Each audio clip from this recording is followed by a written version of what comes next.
Magandang araw po sa inyong lahat. Sa araw na ito ay mapapakinggan po natin ang buhay ng may 10 taong gulang na batang si Delphine. Isang batang may sama ng loob sa kanyang ama. Hindi sinabi ng kanyang inang si Aling Laura na makikipagkita sila sa kanyang ama. Ngunit habang nasa daan sila, ay bigla silang inagawan ng mga gamit at iniwan sila sa gitna ng madilim na baryo ng Hakbot. Dito nila makikita ang isang bahay na pag-aari ng mabait na mag-asawa. Ano ang matutuklasan niyang lihim sa bahay na yon? Magagawa pa kaya nilang makaalis sa baryo na yon?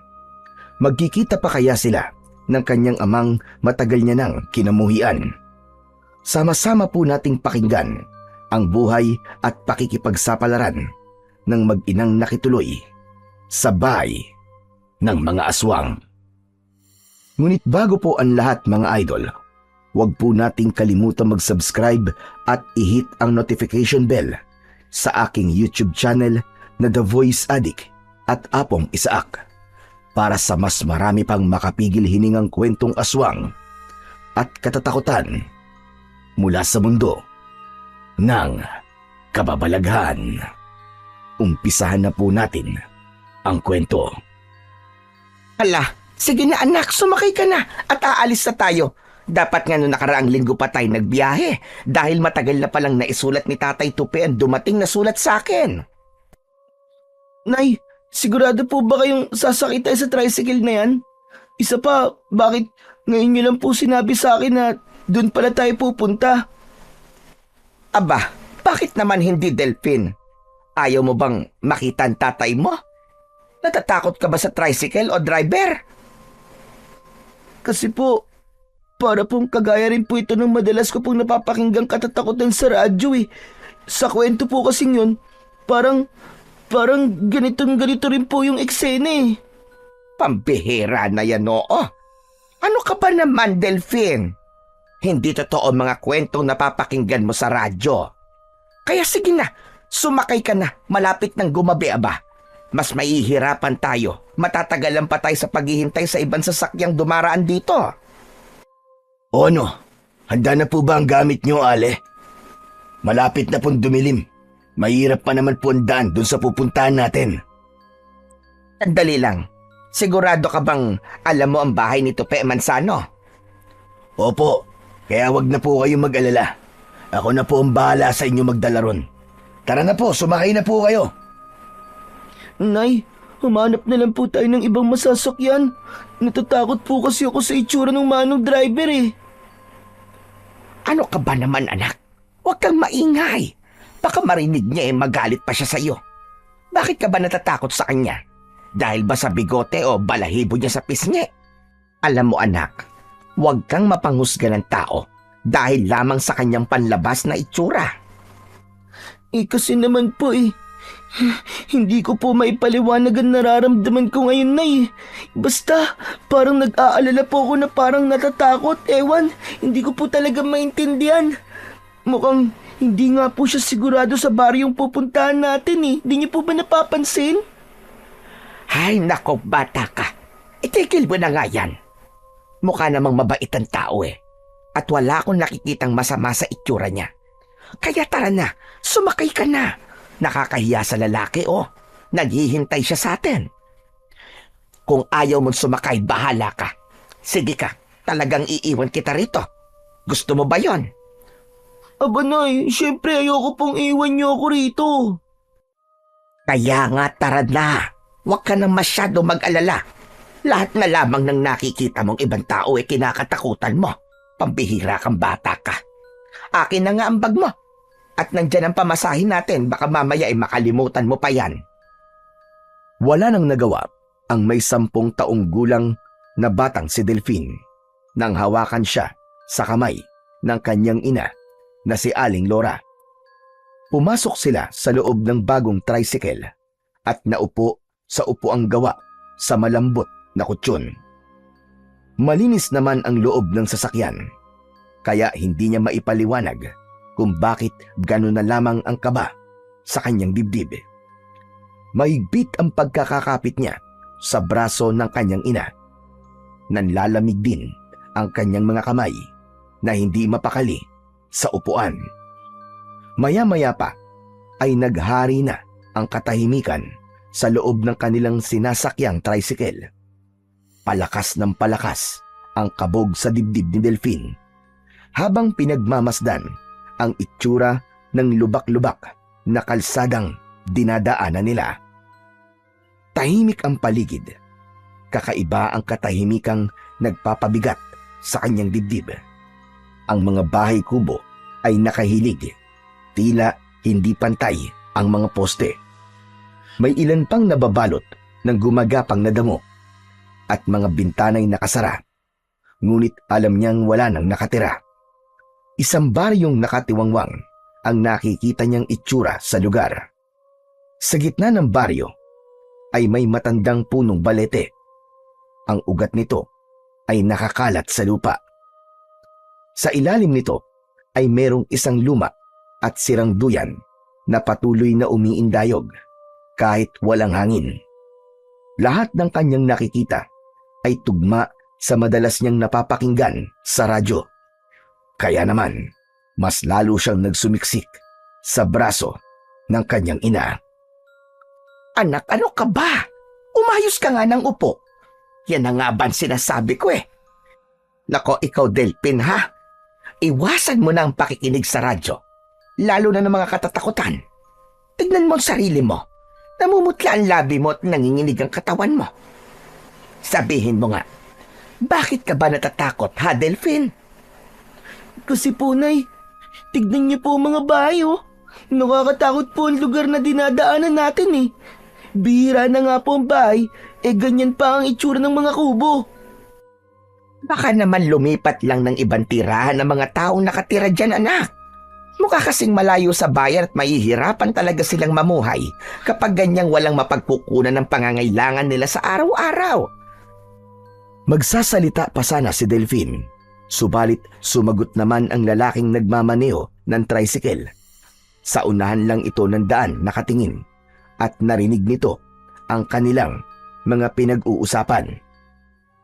Hindi po sila umalis. Natakot po sila sa banta ng mga aswang sa lugar na to. Ang balita pa nga ay walang nakakaalam kung nasa na mga taong nakatira rito sa baryo ng Hakbot. Ang kasunod po ng baryong ito ay ang baryo na ni Tatay Tupi. Pero umiikot pa po sila sa kabilang tulay at hindi na po ito dinadaanan ng mga sasakyan. Pero, bakit dito mo kami dinaan? Para po hindi sayang sa gasolina. Totoo po ang sinasabi ko tungkol sa mga aswang. Kaya nga po, matagal nang inabandona ng mga tao ang baryong ito. Nay, di ba po tama ako? Nakakatakot po talaga ang lugar na to. Pero bakit po niya dito tayo dinaan? Nay, sige na, tara na, bumaba na po tayo, Nay. Hay nako, hindi naman totoo ang sinasabi ng lalaking yan. Tinatakot lang niya tayo dahil alam niyang nag-aalala ka.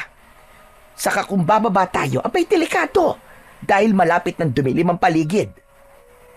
Oo nga naman, tama ang nanay mo. Tayong mga lalaki dapat matapang at palaban. Hindi ka dapat nagpapakita ng takot, lalo na sa mga aswang. Kasi may kasabihan dito sa amin, kung sino raw ang takot, yun daw talaga ang madalas na pagpakitaan ng mga aswang. Nay, narinig niyo po yun? Hindi po siya nagbibiro. Nagsasabi po siya ng totoo tungkol sa aswang. Sus, ikaw talagang bata ka. Tama na nga yung aswang-aswang na yan.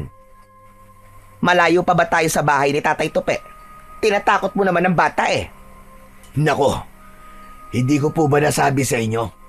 Mamayang madaling araw pa po tayo makakarating sa bahay nila.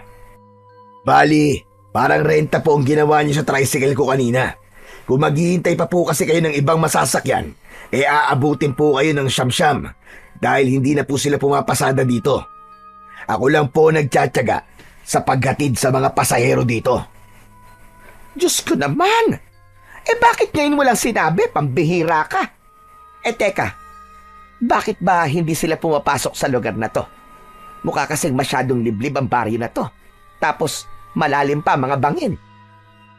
Alam niyo po, takot po kasi ang mga pasahero sa holdupper na katulad ko.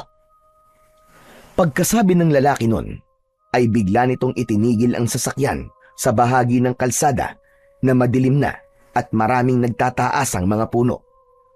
Walang katao-tao sa bahaging yun. Sabay bunot ng kutsilyo sa bewang nito at itinutok yun sa kanila. Si Delphine, na hindi nakapagsalita, ay biglang nanginig sa takot habang titig na titig siya sa nandidilat na mga mata ng lalaking sa tingin niya ay edad na 25. Baba! Bumaba kayo ng tricycle! Iiwan niyo mga gamit niyo, pati na yung dala-dala mong bagali. Ano? Hindi mo mabibitiwan ng bag mo? O gusto mong patayin ko na lang kayo rito, ha? Huwag naman. Maawa naman po kayo sa amin ng anak ko, Manong. Huwag niyo kaming sasaktan. Ibibigay na po namin ang bag namin. Bilisan niyo! Wala kayong ititira at wala kayong dadaling gamit sa pagbaba niyo. Maawa naman po kayo sa amin. Wala po kami pera para makaalis dito. Aba, problema mo na yon. Ang mahalaga, may makakain ang pamilya ko. Bilisan niyo nang bumaba. Baka magbago pa ang isip ko. Tuluyan ko pa kayong paslangin dito. Alalahanin niyong walang makakatulong sa inyo dito. Sige na! Tila hindi maihakbang ni Delphine ang kanyang paa pababa ng tricycle. Lalo pa at ramdam na ramdam niya ang panginginig sa kamay ng kanyang ina. Wala sa kanilang natira ni isang gamit sa kanilang mga dala. Pagbaba nila ng tricycle ay pinaharurot na ng lalaki ang tricycle nito. Naiwan silang dalawa ni Aling Laura na nakatayo sa gilid ng kalsada at nahabol na lamang nila ng tingin ang papalayong tricycle hanggang sa tuluyan na itong naglaho sa kanilang paningin. Dismayadong napaupo na lamang sa gilid ng kalsada ang nanay niya. Naiiyak na nakasabunot ang kamay sa buhok nito. Habang si Delphine naman, iginala ang paningin sa paligid. Para silang nakakulong sa silid na walang katao-tao.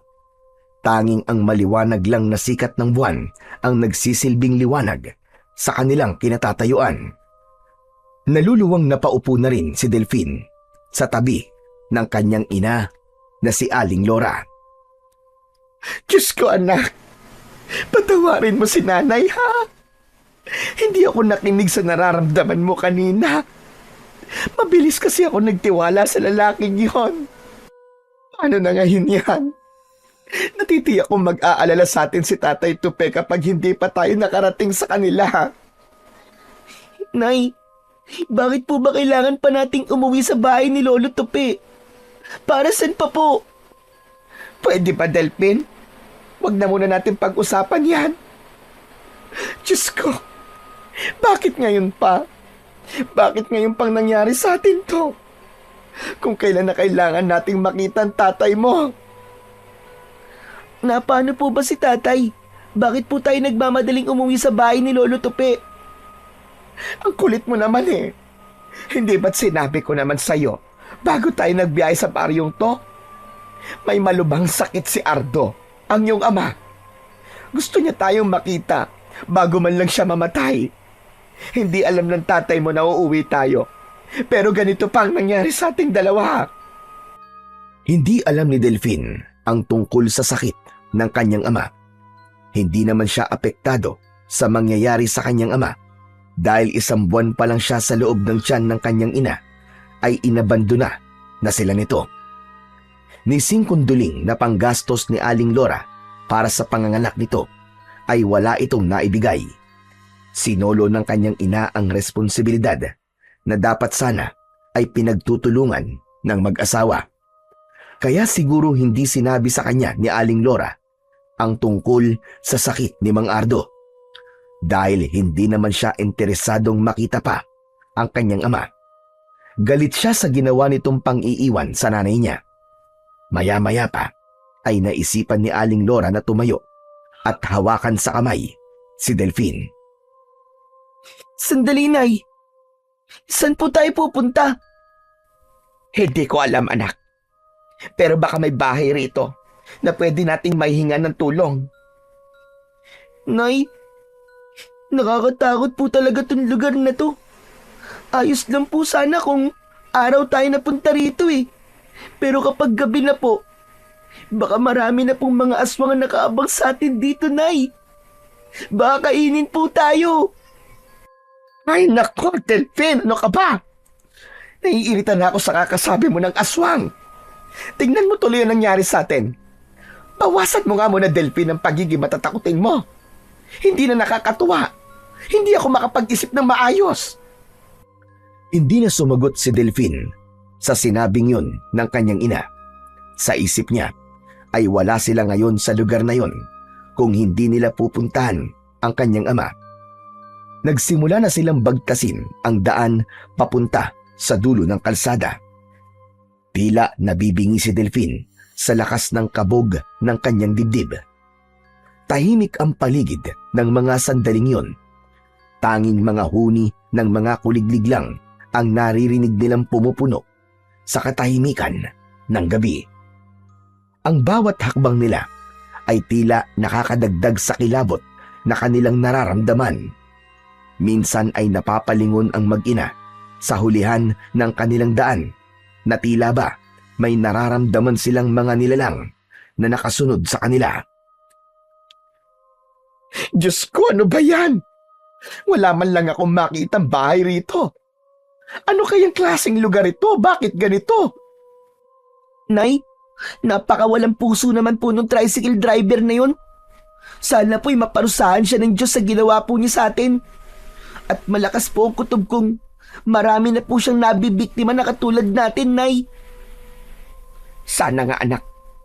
Sa tingin ko naman kaya niyang magtrabaho ng maayos. Pero mas pinili niyang maging masama. Hala, sige na.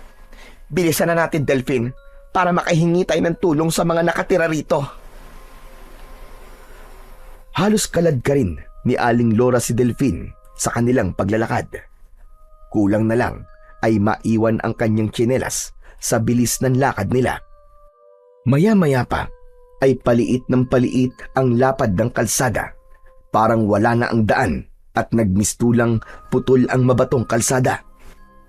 Saglit silang napatigil sa paglalakad dahil sa dulo ng daan ay nakita nilang nasa madilim na bahagi na sila ng kakahuyan.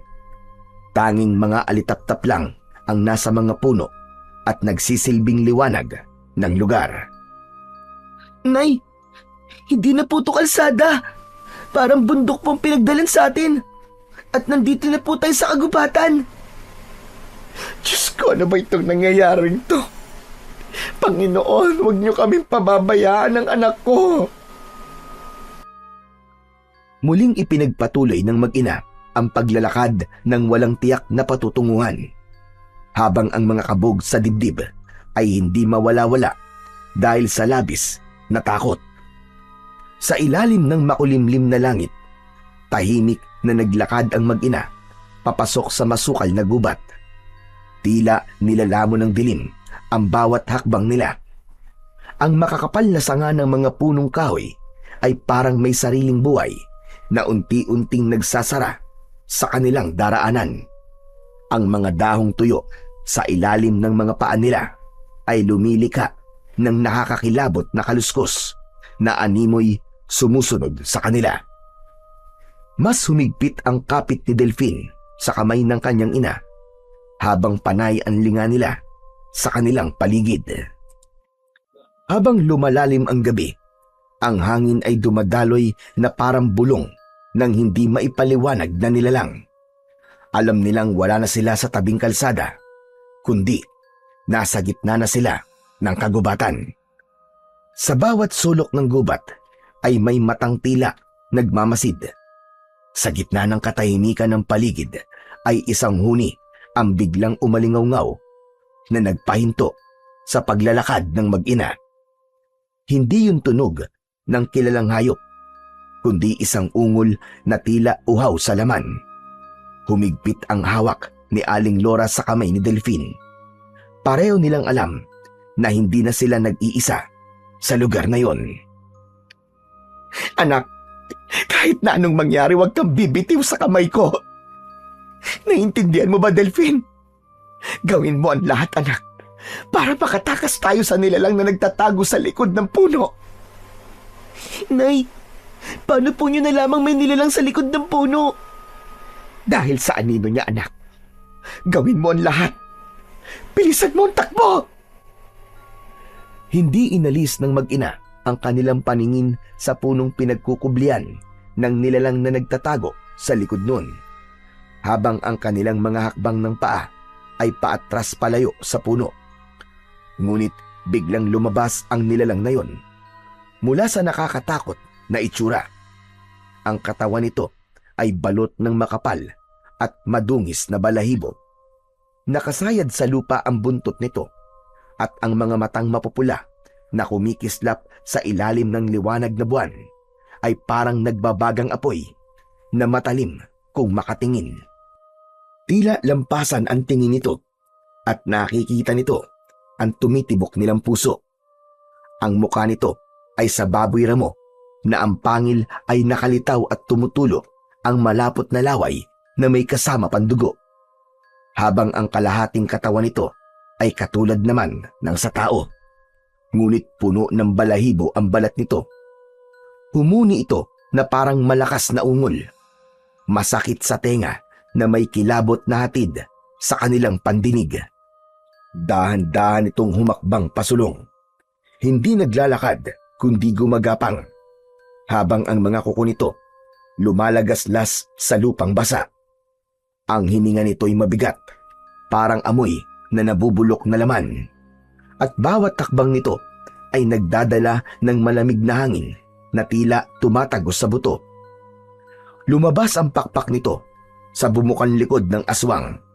Sa likod nito ay ang pagaspas ng mga pakpak na hindi akma sa laki nito. Niyakap ni Aling Lora ang kanyang anak, halos mapiga sa higpit ng pagkakakapit, habang si Delphine ay nanginginig, ngunit nananatiling tahimik. Wala silang ibang maramdaman kundi takot. Takot na kailanman ay hindi pa nila naranasan. Lalo na nang biglang magsalita ang aswang na mukhang baboy ramo. Salamat. Dahil sa inyo ay meron na akong pagkain ngayon. At dalawa pa, uunahin ko ang bata. Matagal-tagal na rin akong hindi nakakatikim ng laman ng isang bata. Wag! Wag ang anak ko! Parang awa mo na! Ako na lang ang patayin mo! Patakasin mo na lamang ang anak ko! Nay, hindi po. Hindi ko po kayo iiwan dito, Nay. Kung mamamatay po kayo, ang mabuti pa, mamatay na rin po ako. Pareho ko kayong papatayin at wala na kayong magagawa. Walang ibang makakatulong sa inyo rito. Umangat sa lupa ang aswang na mukhang baboy ramo at agad itong lumipad papunta sa kanilang kinaroroonan. Ang tangi na lamang na nagawa ni Delphine ay hilahin ang kanyang ina papalayo sa nasabing aswang. Mabilis ang kanilang takbo habang pilit nilang tinatahak ang makapal na gubat. Puno ng tinik at ugat ang daan, ngunit hindi sila tumitigil. Dahil sa likuran nila, lumilipad at humahabol ang isang nilalang na kumikislap ang mga mata. Maingay ang pagaspas ng malaibo nitong pakpak sa impapawid. Umaalingaw-ngaw ang huni nito na nagpalipad naman sa mga ibong natutulog sa sanga ng mga puno ng kahoy. Habol ang hininga na parang hindi lumalapat ang kanilang mga paa sa lupa habang lumilinga sa paligid. Anak, dali! Dito tayo magtago sa halaman. Bilisan mo, Delphine! Baka makita niya tayo! Pero, Nay, ang naririnig ko po sa radyo dati, malakas daw po ang pang-amoy ng mga aswang. Baka po makita rin po niya tayo dito, Nay, pag dito po tayo nagtago. Pero anak, saan naman tayo magtatago? Kailangan po makahanap tayo ng ilog para hindi po niya tayo masundan. Yung amoy po natin, Nay, yun po ang susundan niya. Diyos ko po, saan naman tayo hahanap ng ilog dito, anak? Sinikap ni Delphine na pakalmahin ang loob ni Aling Lora. Tila nawawala na sila ng pag-asang makakatakas pa sila sa kamay ng aswang na humahabol sa kanila. Maya-maya pa ay naisipan nilang tumakbo na lang sa kakahuyan na may maraming nakatanim na puno. Habang ang paghampas ng hangin sa kanilang muka ay tila isang hudyat na kailangan pa nilang tumakbo ng mas mabilis. Nagulat si Delphine sa muli niyang paglingon sa kanilang likuran. Ay pasadsad na bumaba sa lupa ang aswang para sana dagitin ang kanyang ina. Agad niyang naitulak si Aling Lora kaya siya ang tinamaan ng matutulis nitong mga kuko. Bumaon yun sa kanyang braso at bumulwak ang dugo mula sa sugat niya. Mas lalong naging agresibo naman ang nilalang sa pagsugod sa kinaroroonan ni Delphine. Hindi kayo makakatakas sa akin. Huwag niyo na akong pahirapan. Wala naman kayong magagawa. Hindi na kayo makakaalis ng buhay sa baryong ito. Dahil hindi ko hahayaang malaman ng ibang tao ang tungkol sa akin. Humarang ang aswang sa unahan ng kanilang daan. Mabilis na bumangon si Aling Lora para lumapit sa anak. Nang maramdaman ni Delphine ang kanyang ina, ay muli silang tumakbo papalayo rito. Pero hindi na sila hinabol ng aswang. Nanatili itong nakatingin lang sa kanila. Para bang kampante itong mahuhuli silang mag-ina. Ilang sandali pa ay nakaramdam na ng pagod si Aling Lora. Kaya pansamantala ay nagpahinga sila sa ilalim ng puno. Habol ang hininga na walang gustong magsalita. Habang si Delphine ay patuloy na pinakikiramdaman ang paligid. Diyos ko, hindi ko sukat akalain na mangyayari sa atin to, anak. Panginoon, tulungan mo kami. Anak, hindi talaga tayo tinatantanan ng aswang na yun. Wala na po siya, Nay. Mukhang napagod na po siya sa pagsunod sa atin. Sana nga, Delphine, sana nga. Sana'y makaligtas tayo sa lugar na to. Nang makapagpahinga ang mag-ina at wala na silang naririnig na ingay sa paligid, pati na ang pagaspas ng pakpak sa impapawid, ay saka lang sila napanatag ang loob. Hindi nila alam kung nasaang lugar na sila. Ang mahalaga ay wala nang humahabol sa kanila. Nagpatuloy na sila sa paglalakad, kaya natanaw nila ang isang malaking bahay na gawa sa kahoy. Bigla namang gumuhit ang sakit sa sugat ng braso ni Delphine. Kaya naman, tinakluban niya yon ng kanyang palad. Anak, masakit ba? Konting tiis na lang, anak. Magagamot din natin yan. Ayos lang po ko, Nay. Mababaw lang naman po ang sugat sa braso ko. Nay, sa bahay po niyo, no? Nakabukas po ang ilaw mula sa lubang kasera. May bahay po.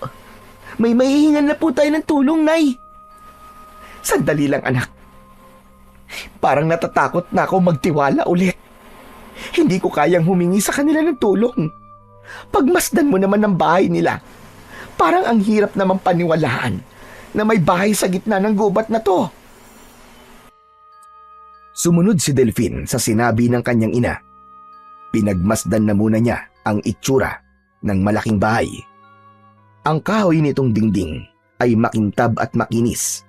May mga bintanang bilugan na may mga kortinang kulay puti na sumasayaw sa ihip ng hangin. Sa may beranda, nakasabit ang mga paso ng orkidyas na bihirang makita sa gubat. Ang amoy naman ng kampupot at ilang-ilang ay nagmistulang pabango sa paligid ng bahay.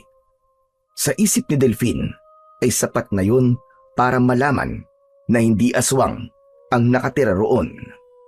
Ngunit sa likod ng kagandahang yun, may hindi maipaliwanag na bigat ng presensya ang bahay. At bagamat bukas ang pinto, walang tunog mula sa loob. Tanging tunog ng sariling hininga ang maririnig. Nay, sa tingin ko po, kaya mabigat po ang pakiramdam natin sa bahay na yan ay dahil dito po nakatayo sa gubat. Nay, subukan po nating lumapit at tumingi po ng tulong sa nakatira sa bahay. Tara po. Kung sa bagay, anak, malay mo naman talaga na matutulungan tayo ng taong nakatira sa bahay na yan. Subukan natin. Tara, Nay. Ang bango nga po ng mga bulaklak ko at halos mabalot po ng halaman ng buong bahay. Parang mayaman pong nakatira kahit gawa lang po sa tabla ng kahoy. Mas lalong naakit sa ganda ng paligid ng bahay ang mag-ina nang tumambad naman sa kanilang paningin ang matatabang halaman ng sampagita na nakatanim sa bawat sulok ng bahay. Parang nasa paraiso sila ng mga sandaling yun. Ilang saglit pa ay nagtawag na ang kanyang ina para makuha ang atensyon ng tao sa loob ng bahay. Tao po! Tao po! May tao ba rito? Tulungan niyo po kami! Walang sumagot sa sigaw ng kanyang ina. Kaya naman, mas lumapit pa sila sa nakabukas nitong pintuan habang pinakikiramdaman ang bawat paligid. Tao po! May tao ba dyan? Tao po! Ilang sandali pa ay nakarinig na sila ng maihinang yabag ng paa sa sahig ng bahay. Sumilip ang isang lalaki na sa tingin nila ay 55 taong gulang, kasama ang magandang babae na sa tingin nila ay asawa nito. Sumunod pa ang isang babae na malaki ang tiyan dahil buntis. Isang pamilya na parang may masayang pagsasama. Abay, sino po sila? Paano po kayo napadpad sa lugar na ito? Maaari po ba kami makituloy sa bahay niyo? Kahit isang gabi lang po. Aalis din po kami kagad. Abay, oo naman. Halika, pumasok kayo. Bilisan nyo. Mabuti pala't gising pa kami. Teka, Linda, ipagtimpla mo nga muna sila ng kape. Halika kayo, pumasok kayo sa loob. Maupo kayo sa bangko. Sandali lang. Ano bang nangyari sa inyo? Tinangay po kasi ng tricycle driver ang mga gamit namin. At kasama po ang pera namin. Pamasahe sana namin papunta sa bahay ng biran ko. Tapos inatake po kami ng aswang at nasugatan po sa braso ang aking anak. Dahil po sa pagliligtas sa akin. Muntik na po kaming mapahamak. Mabuti na lang po at nakatakas kami ng anak ko. Diyos ko, nakakatakot po talaga. Aswang baka mo. Abay, mabuti na nga lang at nakatakas kayo. Susan, ihanda mo mga silid ng mag-ina. Tama-tama sa inyong kwarto at matagal na yung hindi natutulugan. Linda, ilabas mo na rin ang panggamot sa sugat at ibigay mo kay... Laura po. Laura po ang pangalan ko at Delphine naman po ang pangalan ng aking anak. Balak sana ni Delphine na sumali sa usapan ng dalawa. Subalit pinigilan niya ang kanyang sarili. Abala siya sa pagsusuri sa loob ng bahay. Ang sahig ay makintab at malamig sa paa. Nakasabit sa dingding ang mga antigong larawan. Ngunit ang mga mata ng taong nasa larawan ay sumusunod sa kanyang galaw. May malalaking bintana, ngunit laging nakasarado ang kurtina. Sa gitna naman ng sala, may antigong lamesa at sa ibabaw nito may mga garapong may laman na hindi malaman kung anong klase ng likido ang nasa loob. Nakalutang ang mga mata ng hayop na parabang sinasadyang i-display roon. Muling nabaling ang kanyang atensyon nang bumalik ang babaeng may dalang kape.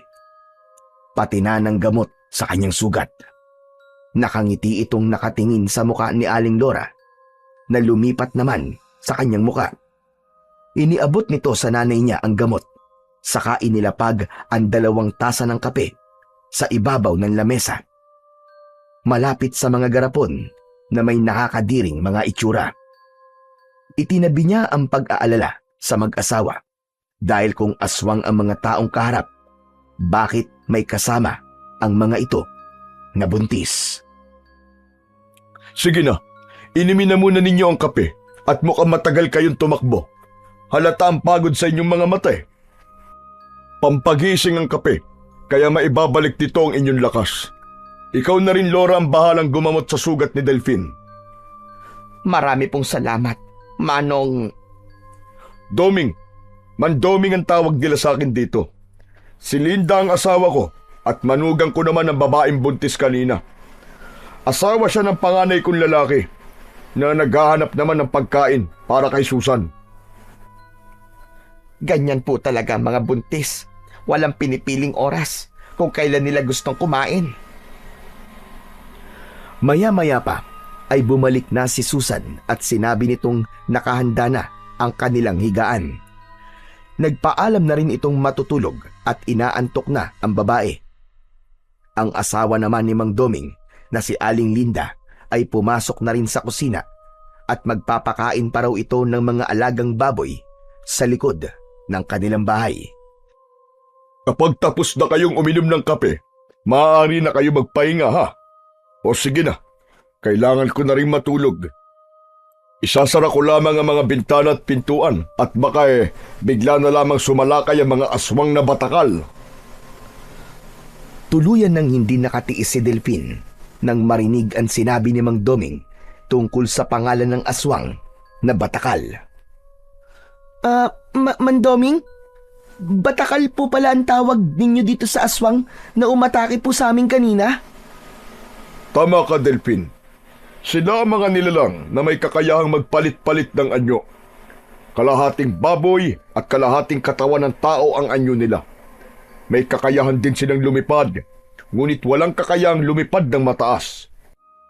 Hanggang sa mga sanga lang sila ng puno at may kakayahan din silang magpalipat-lipat sa kabilang puno sa pamamagitan ng paglukso. Madalas kaming guluhin ng aswang na batakal dahil sa kasama naming buntis. Kung ganun po pala, Mang Doming, hindi po kayo dapat nag-iiwan ng pintuang nakabukas. Oo nga, kaya nga natutuwa ko at dumating kayo kanina. Dahil kung hindi, baka nilapa na kami ng aswang dito sa loob ng pamamahay namin. Nakalimutan ng asawa kong isara ang pinto at nasa labas pa raw ang anak namin. Ganito siguro kapag tumatanda na, inaabot na ng pagkakamalimutin. O siya, sige, magpahinga na kayo ha, at maaga pa kayong aalis bukas. Ang alam ko kasi, matagal nang walang pumapasok na sasakyan dito. Pero mabuti na rin yung magbabaka sakali kayo. Malay naman natin na may biglang dumating. Bumundol ang kaba sa dibdib ni Delphine dahil paano nga kung wala silang masakyan at kailangan pa nilang maglakad ng malayo para lamang makarating sa bahay ng kanyang ama. Kung may tricycle man silang masasakyan, wala naman silang ibabayad dahil walang natira sa kanila. Pagpasok nila sa loob ng kwarto, ay napansin ni Delphine na tahimik ang kanyang ina. Marahan nitong hinihilot ang binting may gasgas ng kahoy kanina. Sakalang naman niya naramdaman ang paghapdi ng kanyang sugat sa braso. Pinaupo siya ni Aling Lora sa tabi nito at sinimulan ng kanyang ina na gamutin ang kanyang sugat. Mabuti na lang talaga ay hindi malalim ang sugat na yon. Pasensya ka na anak ha, kung nangyari sa atin ang ganito. Nay, wag na po kayong humingi ng pasensya. Hindi naman po nyo alam na mangyayari sa atin to eh. Wala pong may gusto nito. Isa lang po talaga ang ikinakasama ng loob ko sa inyo, Nay. Yun ay hindi nyo sinabi sa akin na totoong dahilan ng pagpunta po natin sa baryo ni Tatay. Sa tricycle ko na po nalaman sa inyo eh, na doon po tayo pupunta. Ang buong akala ko po uuwi lamang tayo sa probinsya ni na Lolo at Lola. Pasensya ka na anak, kung inilihim ko sa iyo ha. Alam ko namang hindi ka sasama kung sinabi ko sa iyo ang totoo. Pero kahit na po, Nay, masakit po kasi sa akin ang ginawa ni Tatay sa inyo eh. Hindi ko po makakalimutan yun. Kung ako lang po ang tatanungin hindi na po natin kailangan makita si Tatay. Gano'n na ba talaga kalaki ang galit mo sa tatay mo ha anak? Kahit na anong mangyari, pagbali-baliktarin man ang mundo, siya pa rin ang tatay mo at hindi yon magbabago. Matagal ko na siyang napatawad anak at ngayon na kailangan niya tayo, hindi ko siya maaaring tikisin dahil may pinagsamahan din naman kami at ikaw ang bunga ng aming pagmamahalan. Kahit na ano pa pong sabihin niyo, Nay, hindi pa rin po ako natutuwang puntahan natin ang ama ko na umabando na sa akin. Ang pagtalikod po niya sa responsibilidad sa inyo ay pagtalikod na rin po niya sa akin. Pero wala na eh. Nandito na po tayo. Wala naman na po akong magagawa. Kaya lang muntik pa po tayo mapahamak nang dahil pa rin po sa kanya. Hindi na nga naitago pa ni Delphine ang sama ng kanyang loob para sa kanyang ama, maging sa kanyang ina na nagsinungaling sa kanya para lang mapuntahan ang tatay niya. Hindi niya kayang makita ang ama, lalo pa at pakiramdam niya ay hindi naman siya gustong makita ng kanyang ama. Matagal na hindi dinalaw ng antok si Delphine, lalo na at kahit nasa loob na sila ng silid at nakasara ay pakiramdam niya ay hindi pa rin sila ligtas sa lugar na yon. Idagdag pa ang malalakas na ingay ng mga umaalulong na mga asong gubat mula sa kakauyan. Maya-maya pa ay nakarinig siya ng pagbalandra ng pinto. Kaya naman ay napabalikwas siya ng bangon. Kasunod, ang bulungan ng mga taong nasa labas ng kanilang silid sa mismong sala ng bahay. Pero biglang tumahimik, kaya mas pinili ni Delphine na bumaba sa katre na gawa sa kawayan at nilapitan ang pintuan. Idinikit niya ang tenga sa dingding ng pinto at tahimik niyang pinakinggan ang ingay sa labas ng silid. Huwag kang maingay, Lucas. May mga bisita tayong natutulog sa kabilang silid. Kahit hindi narinig ni Delphine ang pagsagot ng kausap, ay alam niyang ang bagong dating ay ang anak na panganay ni Mang Doming. Kasunod ang pagbukas ng pinto sa kabilang kwarto na pinasukan kanina ng babaeng buntis. Tila naglalambing ito sa asawa at pakiramdam ni Delphine ay nakayakap ang babae sa lalaki habang nagpapasalamat sa pasalubong ng bagong dating. Pagkalipas ng ilang minuto niyang pakikinig, ay narinig naman niya ang ingay sa kusina. Pati na ang pagtaddad sa kung anong bagay na hinati-hati nito sa sangkalang kahoy. Kahit hindi niya nakikita ang mga kilos ng mga tao sa labas, ay alam niya kung ano ang mga ginagawa ng mga ito dahil natutunan niya yon sa matagal na pakikinig sa mga drama sa radyo. Naghari ang saglit na katahimikan sa pamilyang nasa loob ng kusina. Kasunod ang tunog ng pagmuya na tila sarap na sarap ang mga ito sa kinakain. Bumilis ang tibok ng kanyang puso ng mga sandaling yon. Ngunit pinakalma niya ang kanyang sarili. Lalo pa at hindi naman siya sigurado sa kung anong klase ng pagkain ang nilalantakan ng mga ito. Dahan-dahan niyang ibinukas ang pinto pero nagulat siya sa kamay na humawak sa kanyang braso. Wag anak, maling magmatsyag sa kanila dahil baka kung ano pa ang isipin nila. Nakikituloy lamang tayo dito anak, baka nakakalimutan mo. At wala tayong karapatang pakialaman ang kanilang mga ginagawa. Pero Nay, paano po kung mga aswang sila? Imposible yun anak, ano ka ba naman? Ayan ka na naman eh. Imposible yung sinasabi mo. Dahil hindi sila takot sa asin at bawang. Ang mga aswang ay takot sa asin anak. Kaya halika na. Matulog na tayo. Mabuti na lang pala at naramdaman ko ang pagbangon mo kanina. Bumalik sa higaan si Delphine at isinantabi ang kanyang mga alalahanin. Naramdaman niya ang mga braso ng kanyang ina na nakayakap sa kanya.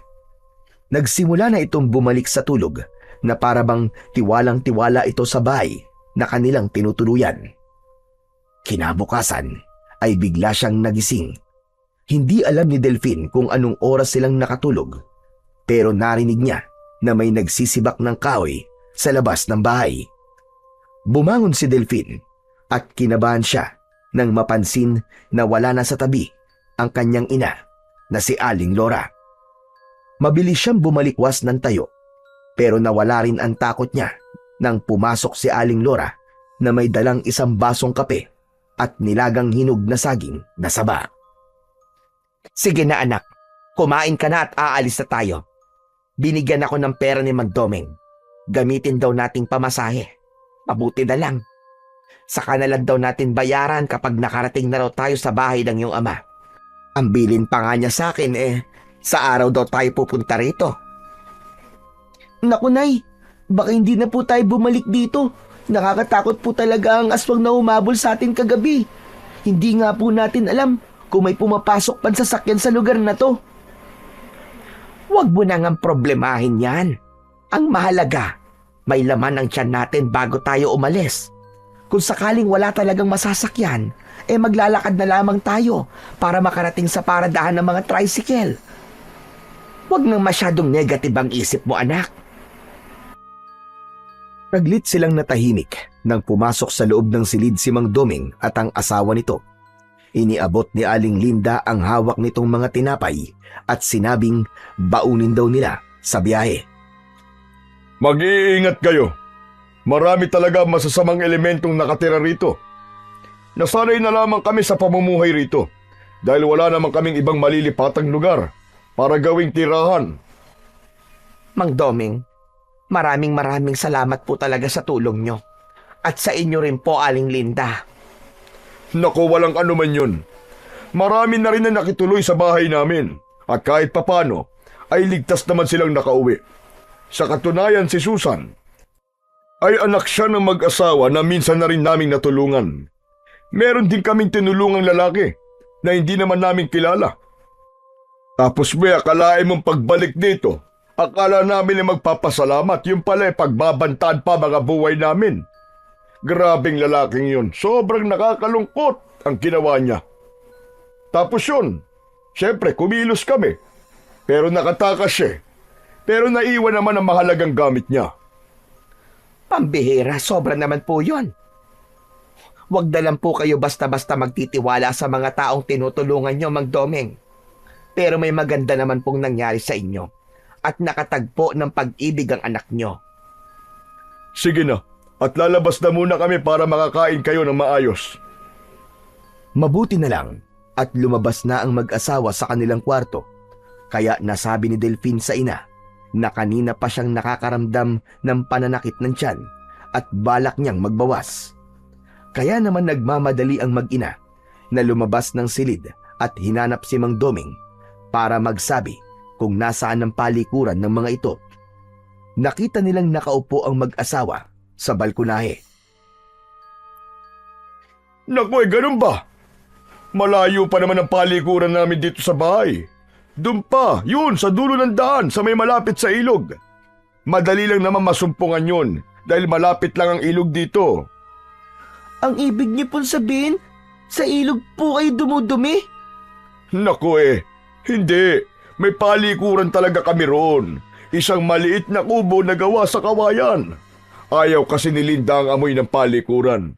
Madalas na bumabalik ang kanya sikmura. Nasusuka. O sige na, pumunta na kayo mag-ina sa ilog at baka dito ka pa magkalat. Nay, ako na lang po pupunta sa ilog. Masakit po kasi ang paa niyo, di ba? Dahil po sa mga sugat. Abay, bakit hindi kayo nagsabing may sugat pala kayo sa binti?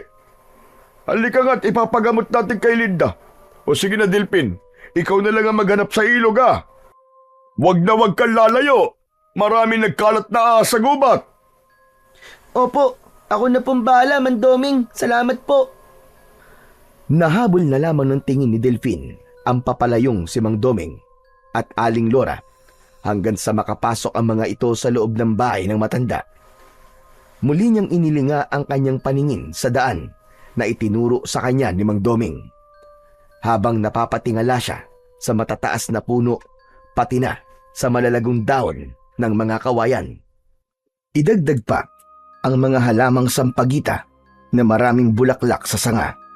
Pero ilang minuto na siyang naglalakad sa masukal na daan ay wala pa rin siyang matagpo ang ilog. Umurong na rin ang nararamdaman niyang tawag ng kalikasan at inabala ang kanyang sarili sa pagmamasid sa paligid.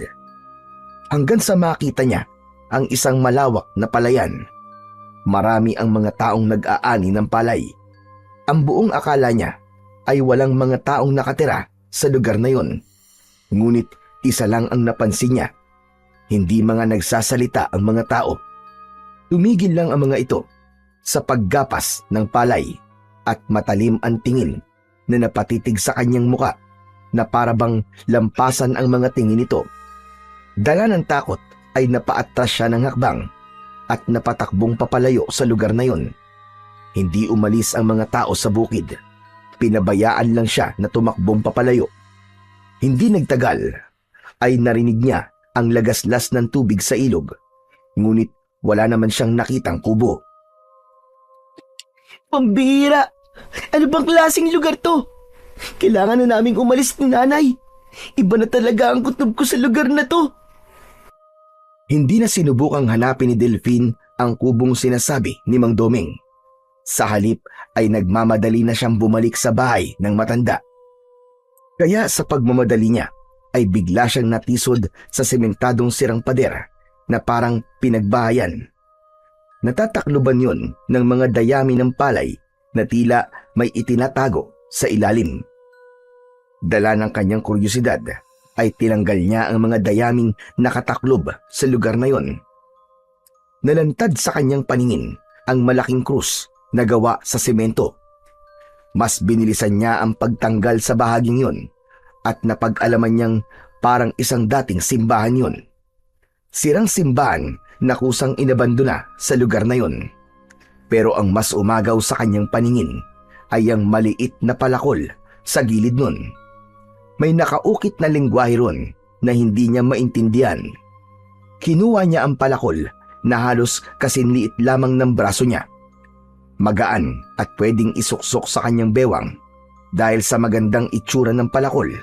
Natukso siyang kunin yon.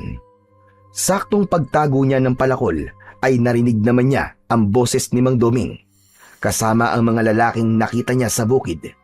Hindi ito lumalapit sa kanya. Hindi niya alam na sumunod sa kanya si Mang Doming. Delphine, nahanap mo ba ang kubong sinasabi ko? Akala ko ba'y nadudumi ka? Halika at sasamahan na kita. Pabalik na nga po sana ako, Mang Doming eh. Kaya alam po, may nakita po ako sa bahagin to. Biglang naisip ni Delphine na wag na lang sabihin kay Mang Doming ang tungkol sa palakol. Kaya nagbago siya ng paksa ng usapan at muling ibinaling ang tingin sa sementadong krus ng simbahan. Kahit naiilang siya sa klase ng tingin ng mga kasama ni Mang Doming. Dahil nakatanaw lang ang mga ito, ilang di pa ang layo sa kanyang kinatatayuan. Tila hindi lumalapit ang mga ito sa kwadradong bahaging yun. Mang Doming, halika po. Tignan niyo po to. May nakita ako. Hindi kami nagpupunta dyan. Huwag ka dyan. Maraming ahas sa bahaging yan.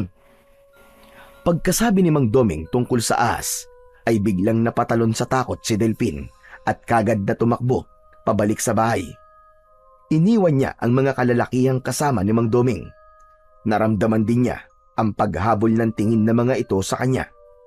Kaya lang ay bigla siyang napatigil sa kanyang paglalakad. Tila naliligaw siya at hindi niya na alam o maalala ang daan pabalik. Ano ba, Delphine? Pambihira ka naman, oo. Parang ahas lang, inatakot ka na. Tuloy yan. Yan ang napapala mo. Naligaw ka tuloy. Ay, nako. Nakakainis. Sana pala nagpasama na lang ako kay Mang Doming pauwi. Kung bakit naman kasi natakot ako sa mga lalaking hindi nagsasalita eh. Sinubukan ni Delphine na maglakad pa hanggang sa dulo ng kakawyan, ngunit para lamang siyang lumalayo sa bahay ng matanda. Natatakot siya na baka tuluyan siyang hindi makauwi at hanapin siya ng kanyang ina. Hindi niya alam kung bakit naisip niyang iwanan si Aling Lora. Sana ay isinama niya ang nanay niya nang sa ganun ay hindi siya nag-aalala sa kalagayan nito. Bigla niyang naramdaman ang takot. Parang may mali sa lugar na yon. Maya-maya pa ay narinig niya ang malakas na boses ng matandang lalaki. Takot na takot ito at halata ang galit sa tinig. Tulong! Tulungan niyo ako! Tulong! Sinundan ni Delphine ang boses na yon ng matandang lalaki at nagulat siyang nakasabit ito sa malaking puno. Nakakulong ito sa kulungang gawa sa bilog na kahoy. Hugis kwadrado yun at kita niyang may sugat ang katawan ng matanda. Halos abot niya ang kulungang nakasabit sa ilalim ng puno. Bukod sa matanda, ay marami pang mga tao ang nakakulong sa kulungang yon. Ang iba ay nangihina at ang iba naman ay mukhang patay na.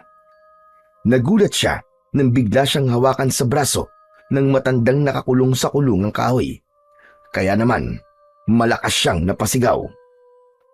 Wag! Huwag kang sumigaw! Baka marinig ka nila! Buksan mo to, bilisan mo! Buksan mo kulungan, nakikiusap ako sa'yo! Tulungan mo ako makatakas!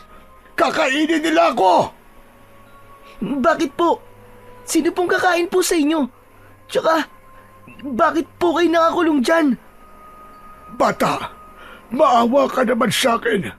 Pakawalan mo ko dito, sige na't nakikiusap ako sa'yo. Papatayin nila ako. Ikaw din. Papatayin ka din nila. Papatayin ka din nila. Kaya nakikiusap ako sa'yo. Pakawalan mo ko rito. Kailangan kong mahanap ang sandata na magbibigay ng lunas sa sakit ng anak ko. Pero ikinulong nila ako rito. Kaya sige na, nakikiusap ako. Bitiwan niyo po ang braso ko! Nasasaktan po ako, Aray! Bitiwan niyo po ako! Mas bumaon ang kuko ng matanda sa braso niya. Kaya naman ang hapdi ng sugat ay naging dahilan ng muli niyang pagsigaw. Pero iniharang ng matanda ang palad nito sa bibig niya habang nakalusot ang kamay nito sa pagitan ng mga bilog na kahoy. Habang ang kulungan ay idinuduyan ng hangin na parabang mga bunga ng puno ng mangga. Bumilis ang tibok ng kanyang puso pagkatapos niyang marinig mula sa matanda na papatayin siya ng mga taong nasa lugar na yon. Ngunit nahihirapan siyang maniwala dahil mabait ang pakikitungo sa kanila ng pamilya ni Mang Doming at umaasa siyang baka ibang tao ang sinasabi nitong papatay sa matanda. Pero dala ng awa niya sa matanda ay kinuha niya ang maliit na palakol sa kanyang bewang at tangka na sana niyang tatanggalin ang lubid na nakatali roon. Ngunit nagulat naman siya sa boses ni Mang Doming at bago siya humarap sa lalaki ay nagawa na niyang maisuksok pabalik ang palakol sa kanyang bewang. Delfin!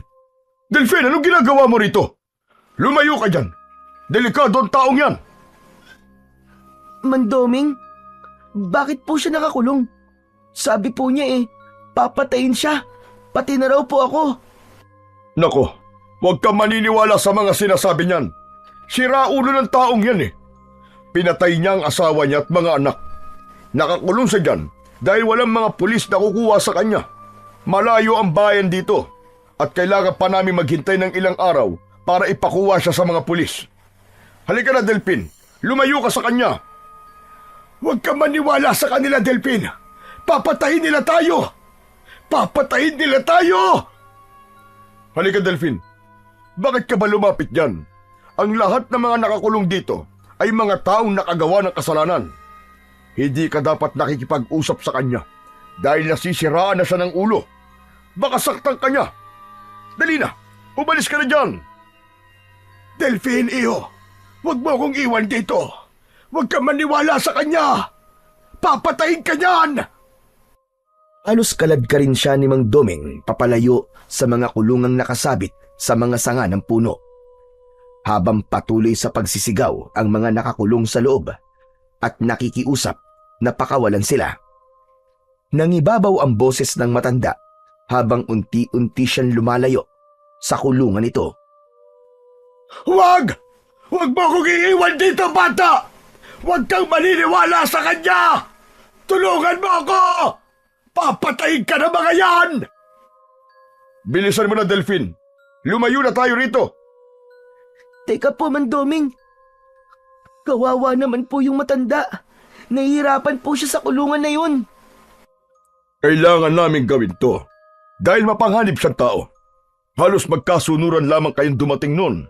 Ipinakiusap lang sa amin ng kamag-anak ng asawang pinatay na matandang yun. Pati na ang kanilang 3 anak ay pinatay rin ng taong yun. Kaya gagawa talaga siya ng paraan para makatakas. kung ano-anong kwento ang gagawin niya para may maawa sa kanya at patakasin siya. Kaya huwag kang maniniwala dahil tuso ang matandang yun. Totoo po ba sinasabi nyo, Mang Doming? Abay, oo naman. Bakit? Wala ka bang tiwala sa akin? Huwag kang maniniwala sa kanya! Sinungaling siya! Huwag kang maniwala sa kanila! Huwag mo akong iwan dito! Hindi totoo mga sinasabi niya sa'yo! Mga aswang sila! Kakainin tayo ng mga yan! Ngunit tuluyan na siyang nailayo ni Mang Doming sa matandang nakakulong habang inaalalayan siyang maglakad papunta sa bahay ng mga ito. Si Raulo ang matandang yun. Magaling gumawa ng kwento para pakawalan siya. Ako si Raulo! Hindi! Hindi totoo sinasabi mong hayop ka! Kapag nakawala ko rito, ako mismo ang papatay sa'yo! O ano? Narinig mo na, Delphine? Delikado matandang yun. Kaya tara na, umuwi na tayo. Delphine! Delphine iyo! Tignan mo mga kulungan yan. Maraming siraba ang ulo ang nakakulong dito. Lahat kami ay pagkain ng mga aswang na yan. Huwag kang sumama sa kanila. Maniwala ka. Lahat sila rito ay aswang. Isang baryo sila ng mga aswang. Maniwala ka, iyo. Tumakbo ka na. Aswang sila ritong lahat. Mga aswang! Ang mga kalalakiang nakatayo sa likod ni Mang Delphine ay naiwan sa lugar na yon at binantayan ang kulungan upang wala nang makalapit sa mga biyag. Habang papalayo ay naririnig pa rin ni Delphine ang sigaw ng matandang lalaki. Sa isip niya ay parang gusto niyang maniwala sa matanda. Ngunit tutol naman ang bahagi ng puso niya dahil minsan na rin silang nagtiwala sa tao at niloko lamang sila. Pakiramdam niya ay saka lang siya nakahinga ng maluwag nang makita ang kanyang ina. Bakas sa mukha nito ang pag-aalala dahil matagal siyang nawala. Anak, saan ka ba nagpunta? Pambihira ka.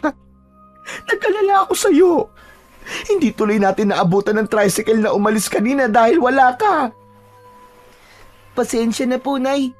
Naligaw po kasi ako at napadaan pa po ako sa... Huwag mo nang ikwento sa nanay mo mga nakita mo kanina. Gusto mo bang matakot din siya? Sige na, maghanda na kayo. Ako mismo maghahatid sa inyo sa kalsada.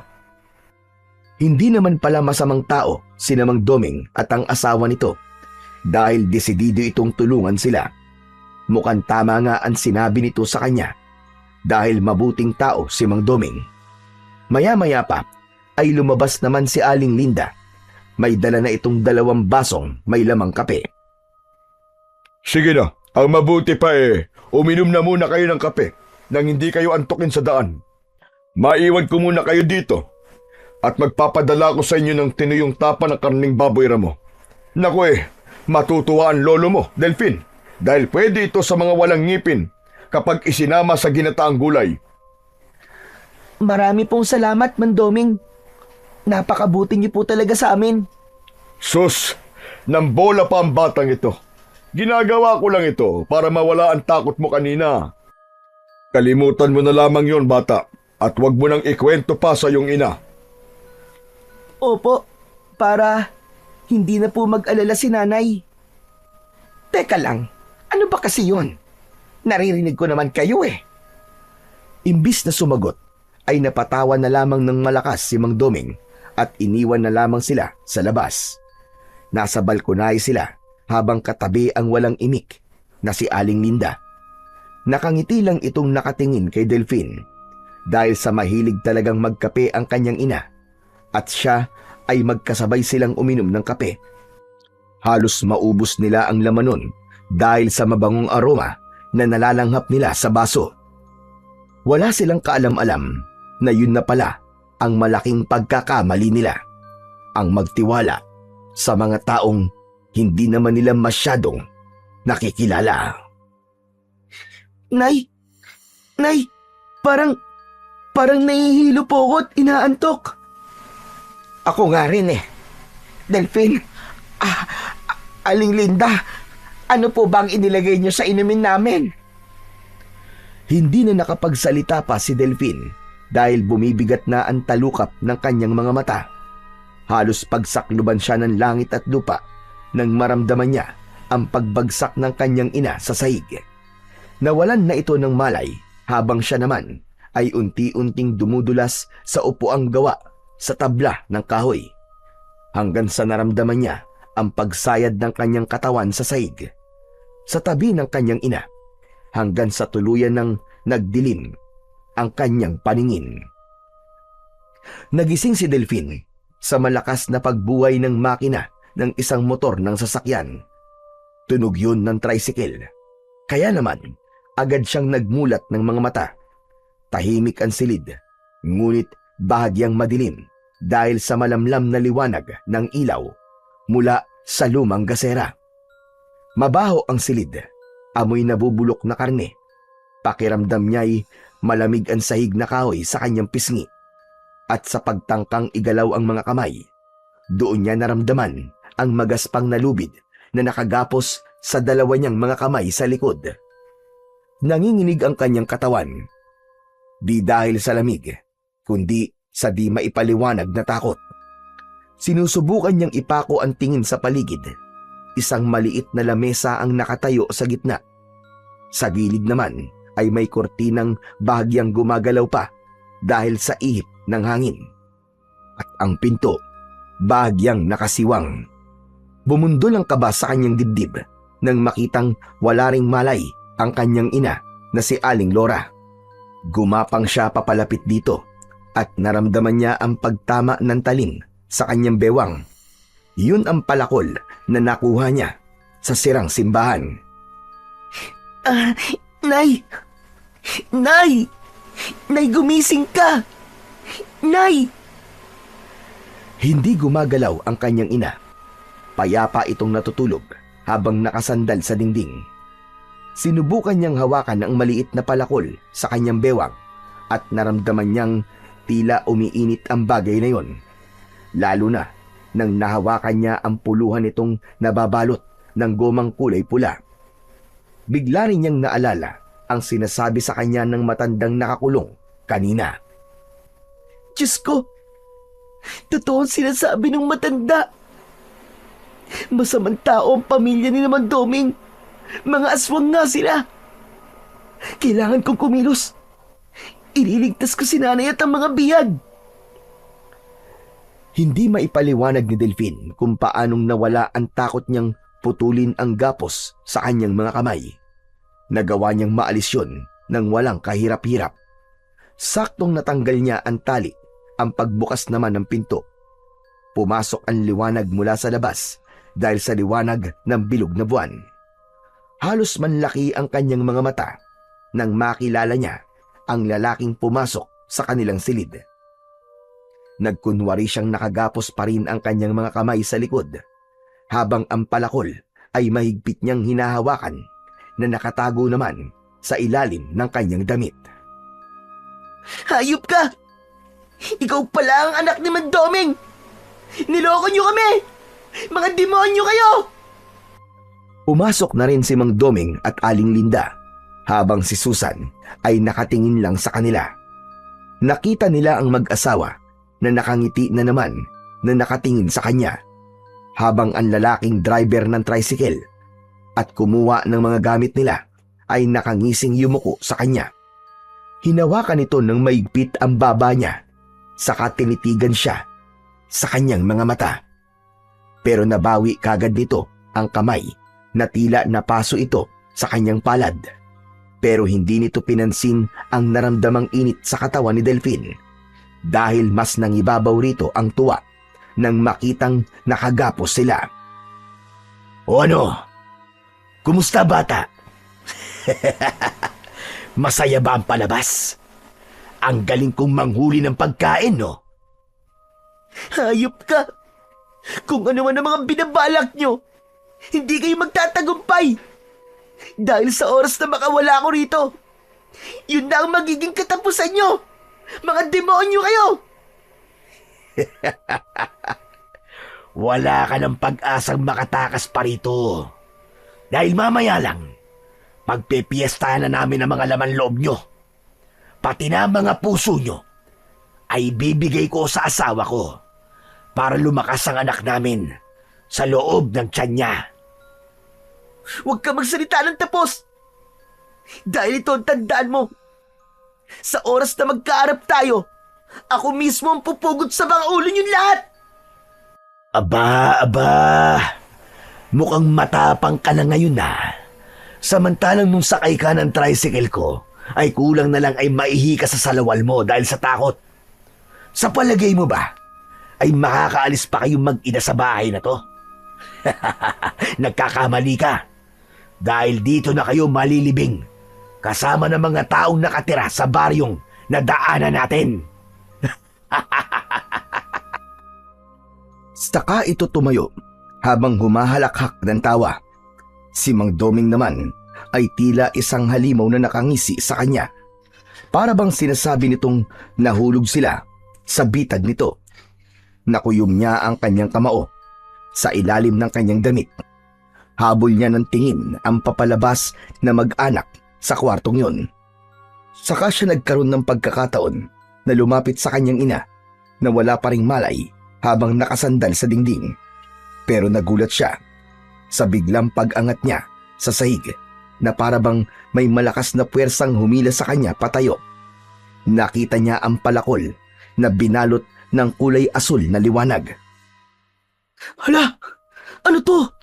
Bakit nagliliwanag ang palakol na to? Mula sa palakol ay kumalat ang liwanag at tinumbok ang taling nakagapos sa kamay ni Aling Lora. Nanlalaki ang kanyang mga matang napatingin siya sa kanyang inang kinakalagan ng tali ng malakas na liwanag. At bumalot yon sa buong ulo ni Aling Lora hanggang sa gumalaw ang katawan nito at nagising. Delphine? Delphine, anak! Anong nangyayari? Nay, wag po kayong maingay. Ikinulong po tayo dito ni Mandoming at anak po niya yung tricycle driver na sinakyan po natin. Nay, modus po nila ang kunwaring magtatangay sa mga gamit ng pasahero nila pero ang totoo, plano po nila ito para gawin po tayong pagkain, Nay. Teka, sandali lang, naguguluhan ako. Hindi kita maintindihan, anak. Ano ba yun?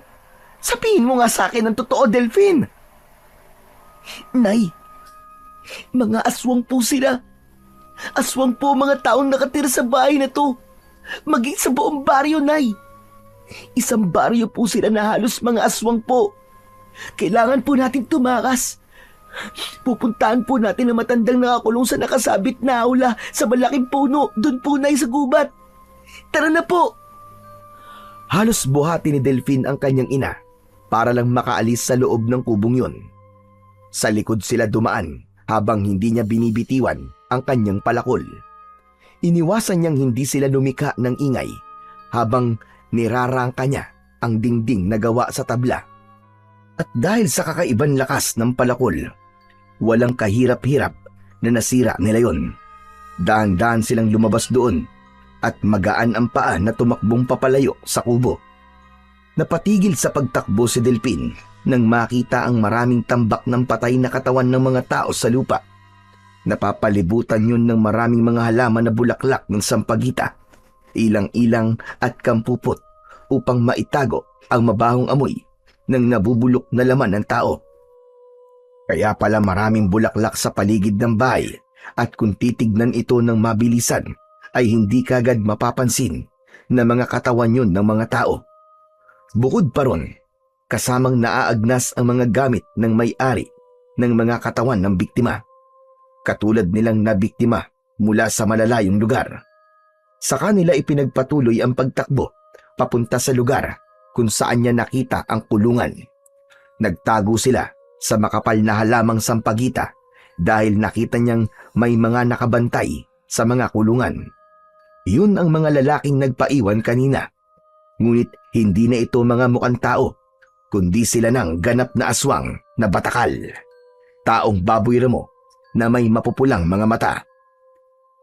Dito lang po kayo, Nay, ha? Kailangan ko pong iligtas sa mga biyag kasama matandang nakausap ko kanina. Ano ka mo? Pero anak, marami sila, hindi mo kakayanin. Baka mapahama ka lang sa gagawin mo. Tumakas na lang tayo. Nay, Mamamatay po tayo rito kung hindi tayo lalaban. Mga aswang po sila at handa silang pumatay ng tao para lang mabuhay. Pero matandang nakakulong po sa kulungan na yun, mamamatay siya, Nay. Sigurado yun. Hindi na hinintay pa ni Delphine na magsalita ulit ang kanyang ina. Agad siyang nagpakita sa mga halimaw na nakatayo sa ilalim ng puno. May tiwala siyang hindi siya pababayaan ng Diyos at ng sandatang may taglay na kapangyarihan. Sa pagtaas niya ng palakol sa ere ay nagulat siyang biglang humaba ang hawakan nun. Dinig na dinig niya ang paglagablab ng malaapoy na liwanag sa kanyang sandata. Kaagad na sumugod kay Delphine ang mga aswang batakal at nagawa naman niyang iwasan ang unang pag-atake ng mga ito gamit ang mahahabang mga kuko. Isang malakas na pagpalo sa katawan ang ginawa niya at tinamaan ito ng talim ng palakol sa leeg. Sa sobrang talas ng kanyang armas ay tumalsik ang napugot na ulo ng aswang at nasunog ang buong katawan. Nagising ang matandang biyag, samantalang ang iba pang mga nakakulong ay hindi na mga gumagalaw. Sige, sumugod lang kayo at mararanasan niyo rin ang sakit kung paano mamatay ng walang kalaban-laban. Nakita niyo ba kung anong ginawa ko sa mga kasamaan niyo? Sige, sugod! At ganyan din ang mangyayari sa inyo, mga demonyo kayo! Napaatras ang mga aswang batakal papalayo kay Delphine. Ngunit wala siyang balak na pakawalan ng mga aswang batakal dahil alam niyang magsusumbong ang mga ito kay Mang Doming. Malakidlat ang naging pagkilos ni Delphine ng mga sandaling yun at hindi na nakaporma sa kanya ang tatlong natitirang mga aswang batakal. Bawat haribas niya ng palom ay napupugot niya ang mga ulo ng mga ito. Sabay-sabay na bumabagsak ang katawan ng mga ito sa lupa. Nasunog ang katawan habang ang malaabong liwanag ng katawan ng aswang ay sumama sa hangin at tuluyang naglaho. Tumabi po kayo, Lolo, at tatanggalin ko po ang tali sa kulungan nyo. Ililigtas ko rin po ang iba pang mga biyag. Hindi na kailangan, Delphine. Dahil patay na silang lahat. Bilisan mo na, bago pa nila tayo abutan dito. Madali ka! Isang palo lang ang ginawa ni Delphine at natanggal niya na kagad ang lubid na nakatali sa kahoy. Mabilis na lumabas ang matanda at sobrang tuwa. Napayakap ito kay Delphine. Diyos ko, salamat iyo. Ang sandatang hawak mo sa akin yan. Ibinigay ko yan sa anak ko. Naiwan niya yan dito habang siya ay tumataka sa mga aswang. Tanging ang liwanag lamang na nanggagaling dyan ang makakagamot sa lumalalang sugat ng anak ko. Kaya tara na, umalis na tayo rito. Sandali lang po, Lolo. May kasama po ako.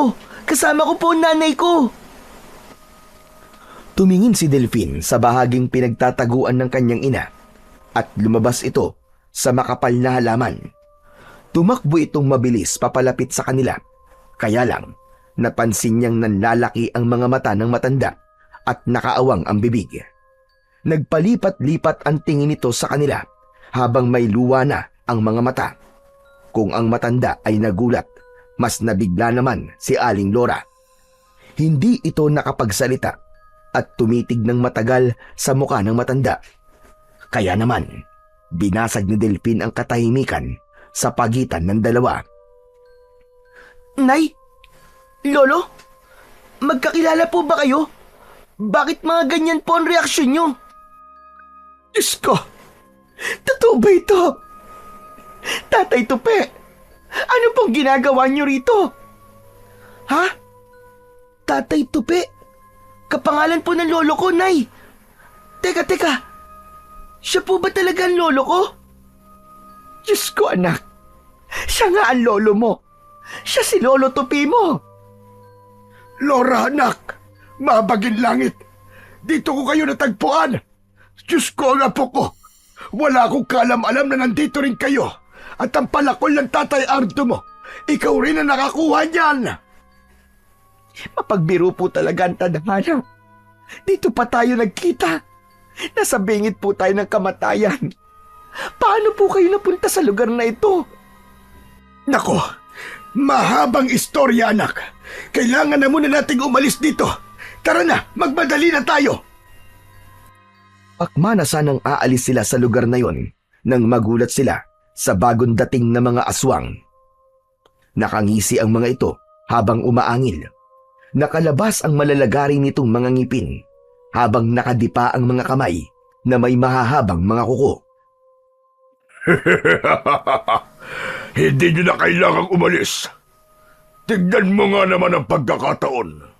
Nasa iisang lugar lang ang mga biyag ko at magkakamag-anak pa pala kayo. Magre-reunion kayo ngayon sa impyerno. Ikaw pala ang ama ng hayop na nagbanta sa akin. Ang walang iyang Ardo na yun, muntik pa kaming ipahamak. Kumusta naman ang sugat niya?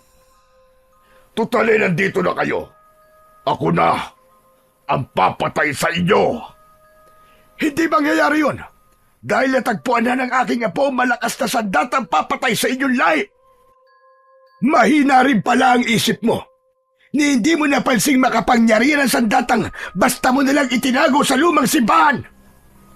Dahil wala namang silbi, kahit gamitin pa yan sa akin, hindi ako natatakot. Walang makakapatay sa amin dahil kakampi ko ang Diyos ng dilim. Walang magagawa ang Diyos nyo dahil dito pa lang ay papatayin ko na kayo at isasama ko kayo sa impyerno. Nagkakamali ka! Mag-isa ka lang pupunta sa impyerno. Buhay ka pa pero sinusunog na ang kaluluwa mo sa impyerno. Kasama ng dinudiyos mong hari ng kadiliman. Ang mga katulad nyo ay dapat parusahan. Kaya tama na satsat. Simulan na natin ang laban. Nahila ni Lolo Tupi ang natitigilang si Aling Lora papunta sa pinagkukublihan nitong halaman para magtago. Hinayaan nilang sumugod si Delphin sa nakatayong si Mang Doming, kasama ang asawa nitong may malababoy ramong anyo. Nauna itong umatake kay Delphin, ngunit naiwasan niya ang matatalas nitong mga kuko. Umikot siya sa ere at tinagpas niya ang ulo ni Aling Linda. Umalsik ang ulo nito sa paanan ni Mang Doming. Nanginginig ang kamay nitong hinawakan ang pugot na ulo ng asawa. Pero bago pa nito mahawakan ang buhok nito, ay natunaw na yon dahil sa bumalot na apoy sa ulo nito. Hindi! Hindi! Magbabayad kang bata ka! Papatayin kita! Pinatay mo ang asawa ko! Galit na sumugod si Mang Doming habang pasuray-suray ng takbo. Nararamdaman nito ang malakas na liwanag na bumabalot sa kanyang palakol. Kaya saktong paglapit nito sa kanya ay hinampas niya kagad ito ng palakol sa leeg. Nasugatan ito ng malalim at bumulwak ang dugo nito. Hindi pa siya nasiyahan. Isang mataas na pagtalon ang ginawa niya at ubod lakas niyang itinarak ang talim ng palakol sa ulo nito. Sakto sa bunbunan. Bumulwak ang masaganang dugo at tumalsik pa yon sa kanyang muka. Nagkikikisay itong nakahiga sa lupa habang pilit na tinatanggal ang palakol sa bunbunan. Ngunit hindi nito mahawakan ang puluhan na parabang napapaso ito sa sandata niya. Kulang pa yan sa lahat ng mga buhay na kinuha nyo. Ito na ang katapusan ng mga lahi nyong mga aswang na batakal. Ngayon, malulusaw ang inyong katawan dahil sa liwanag na taglay ng palakol na yan. Ang boses sana ni Mang Doming ang maririnig niya para mag-iwan ng banta sa kanya ay nauwi sa pagkulo ng bibig nito dahil sa lumabas na bumubulang likido. Unti-unti itong nalusaw hanggang sa matunaw ang katawan. Saktong naabutan ni Lucas ang eksenang yun, ang pagkalusaw ng kanyang ama, at hindi naabutang buhay ang ina. Mula sa himpapawid ay bumaba ang aswang batakal. Nakilala naman ni Delphin ang itsurang yun ng aswang dahil yun ang nilalang na humabol sa kanila sa kagubatan bago pa man sila makituloy sa bahay ng mga magulang nitong aswang. Kasunod na bumaba ang babaeng buntis na si Susan. Nakalitaw ang malalagari nitong mga ngipin habang umaangil. Si Lucas naman ay galit na may luwa sa mga mata habang nakatingin sa kanya. Sa likod ng mga ito ay ang mga alagad nitong una niya nang nakitang nag-aani ng palay sa bukid. Nakita niya rin ang ibang mga aninong gumagalaw sa likod ng mga puno. At mula sa likod ay sumulpot ang isa pang nilalang na may mahahabang kuko, mapupulang mga mata at amoy na nabubulok na laman ng tao. Nakabuka ang pakpak nito na katulad sa pakpak ni Lucas. Ngunit hindi natinag si Delphine. Tuluyang nagbago ang kanyang pakiramdam. Hindi na siya ang batang matatakutin. Hindi siya umatras. Matapang niyang hinarap ang mga halimaw. Yeah! Pinatay mo mga magulang ko! Kaya wag na kayong umasa na bubuhayin ko pa kayo!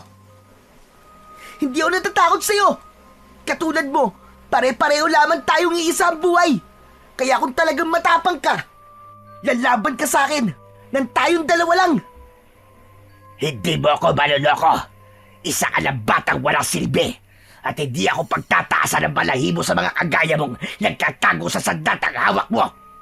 Kaya pala nang hawakan kita ay may naramdaman akong init sa katawan mo na parang libu-libong bultay ng kuryente ang nasa balat mo. Yung pala, nakuha mo pala ang palakol na yan. Sana pala, pinatay ko na kayo. Tama na, Satsat. Napakadaldal mo. Hindi ka na dapat binuhay sa mundo to. Mamatay ka ng hayop ka! Ah! Lumipad ang aswang sa ere. Humagikgik, ngunit mabilis na sumugod sa kanya. Sinalubong niya ito ng palo ng palakol sa muka.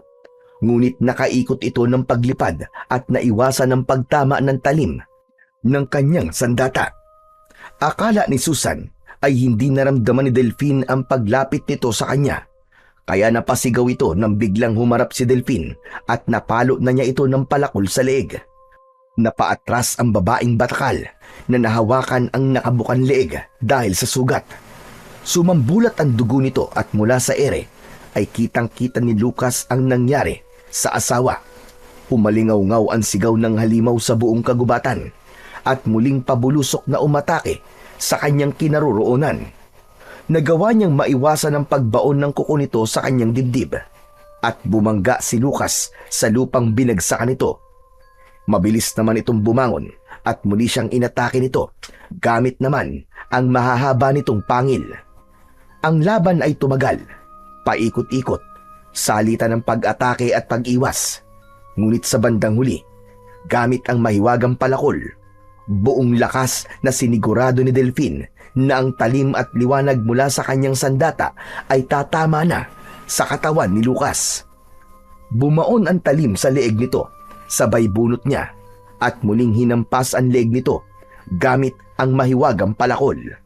Tumalsik ang ulo ng aswang batakal sa ere at maging ang mga alagad nito ay sinubukan na ring tumakas dahil sa labis na takot.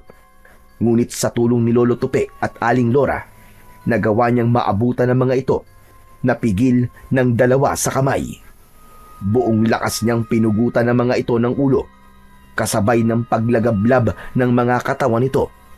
Kasunod ng pagkalusaw ng katawan ni Lucas, walang natirang bakas ng mga aswang na batakal sa lupa, habang si Delphine ay hindi pa rin makapaniwalang nagawa niyang talunin ng mga aswang na dati niyang kinatatakutan.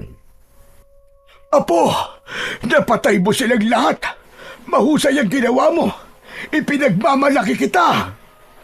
Anak, hindi ako makapaniwalang nagawa mong talunin ng mga aswang na batakal. Hindi po tayo pinabayaan ng Diyos, Nay. Lolo Tupe. Tsaka biruin nyo, dito pa po talaga tayo nagkita-kita para wakasan ang paggasik ng lagim ng mga aswang. Hindi ko rin alam na magkikita tayo rito dahil balak ko sanang hanapin ang mahiwagang palakol na yan na minana ko pa sa mga ninuno ko. Makapangyarihan talaga yan at ang taglay na liwanag sa talim niyan ay kayang lumunas ng sugat. Sugat na likha ng mga aswang. Ngunit ang epekto naman yan sa mga aswang ay kamatayan at pagkasunog. Tara na, kailangan na natin puntahan si Ardo. Hindi sinabi ni Delphine na hindi pa siya handang makita ang kanyang ama. Ngunit nang malaman niya na ang liwanag ng palakol ang tanging makakapagpagaling kay Mang Ardo, ay isinantabi na muna niya ang lahat ng sama ng loob sa kanyang ama. Panahon na rin naman siguro na marinig naman niya mula sa ama ang dahilan nito kung bakit sila iniwan ng nanay niya.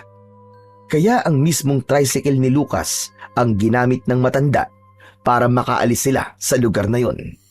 Nakakalungkot man isipin, pero wala na silang nailigtas na buhay sa mga bihag na nakakulong sa hawlang kahoy. Isang matagumpay na pagpapatakbo ng sasakyan ang ginawa ni Lolo Tupe papunta sa bahay ng matanda. Hindi siya makapaniwalang halos 15 minuto lang ang oras na tinakbo ng kanilang sasakyan papunta sa bahay ng kanyang ama. Ganun lang kalapit sana at hindi pa sila napahamak sa bahay ng mga aswang. Mabilis na pumasok ang matanda sa loob ng bahay nito. Hawak siya sa kamay na dumiretso sa silid na nakabukas ang pinto. Tumambad sa kanyang paningin ang nakahigang lalaki. Para siyang nananalamin dahil kamukhang kamukha niya ang kanyang ama. Pagkakita sa kanya nito ay wala na itong ibang ginawa kundi ang umiyak na lang ng umiyak. Habang ang malaking sugat nito sa dibdib ay nangingitim na at namamaga. Maitim din ang paligid ng mga mata ni Mang Ardo. Halatang hindi ito pinapatulog ng labis na sakit. Naglaho lahat ang galit niya at napalitan ng takot. Takot na baka mamatay ang ama at tuluyan niya nang hindi ito makita. Lumapit siya at pinagmasdan ang sugat nito sa dibdib. Sige na, Apo. Ilapat mo ang palakol sa kanyang sugat at bahala ng liwanag ng sandata para magtanggal sa lason sa kagat ng aswang sa kanyang dibdib. Agad namang sumunod si Delphine sa utos ng kanyang lolo, habang nararamdaman naman niya ang kamay ng kanyang ina sa kanyang balikat. Nanginginig at umiiyak dahil sa labis na pag-aalala. Hinayaan ni Delphine na kumalat ang malakas na liwanag sa buong katawan ni Mang Ardo, at sa pagbabalik ng dating sukat ng palakol at pagkawala ng liwanag nito, nakita niyang bumula ang sugat ng kanyang ama at tila isa yung himala na biglang nagsara. Misteryosong naghilom ang sugat. Bumangon sa higaan si Mang Ardo at niyakap ng maigpit ang anak na si Delphine. Napahagulgul siya ng iyak dahil parang bula na naglaho ang galit niya para sa kanyang ama. Pagkatapos ay humingi ito ng tawad sa kanya habang patuloy na umiiyak. Tay, masama po talaga ang loob ko sa inyo eh. Dahil iniwan niyo po kami ni nanay. Pero po nang makita ko po kayo sa ganyang kalagayan, hindi ko po pala kayang mawala kayo, Tay. Hindi ko po pala kayang tuluyan niyo na po kaming iwanan ni nanay. Totoo, Apo. Sinubukan niyang puntahan kayo. Pero hinarang siya ng mga aswang at nakagat siya sa dibdib. Nahawa siya ng pagiging aswang. Kaya naman, hindi niya na sinubukan magpakita sa inyo. Ayaw niyang masaktan ang nanay mo. Kaya isinakripisyo niya ang sarili niya para sa kaligtasan niyong dalawa. Diyos ko, hindi ko po alam na yun pala ang totoong nangyari sa tatay ko. Tay, patawarin niyo po ako. Nagtanim po ako ng galit sa inyo, Tay. Gumanti ng yakap si Mang Ardo at sinabi nitong wala siyang dapat na ihingi ng tawad dahil wala namang may gusto sa mga nangyari. Pero, paano pong nakarating ang palakol sa sirang simbahan, Lolo? Dahil bumalik si Ardo para magiganti gamit ang palakol, umaasa siyang kapag mapapatay niya ang mga aswang, mawawala ang hawa niya sa katawan ng pagiging aswang batakal. Kaya lang, ay nabiyag din siya ng mga ito. Ngunit mabuti na lang at nakatakas siya. Pero nakuha sa kanya ang palakol at hindi ko alam na itinago pala ni Doming ang sandata sa sirang simbahan. Pero Lolo, kung ang palakol po ay kontra sa mga aswang, paano po nahawakan ni tatay ang palakol at paano rin po nahawakan ni Mang Doming kung mga aswang po sila? Isa sa kahinaan ng kapangyarihan ng palakol ay ang kulay pulang goma sa hawakan nito. Yun ang magsisilbing lakas sa sino mang may hawak nito. Kung sino ang may hawak sa palakol, Yun ang kakampi o kaibigan ng sandata. Hindi umiepekto ang kapangyarihan ng palakol sa nilalang o tao na may hawak nito. Kaya po pala, nagawang hawakan ni Mandoming ang palakol para itago sa simbahan. Sadya po palang mapanganib ang kanilang lahi dahil magagawa po nilang makapanghawa ng pagiging aswang. Lolo, saan nga po pala nakuha ni tatay ang palakol? Paano po niyo nalamang may bisang manggamot ang sandata? Nakuha niya ang palakol sa luma kong baul at yun ang ginamit niya laban sa aswang. Bumalik siya para maghiganti. Walang kaalam-alam si Ardo na ang mismong palakol na dala niya ang gamot pala sa kagat ng aswang sa kanya. Nalaman ko lang nang makuha ko lumang sulat ng lolo ko.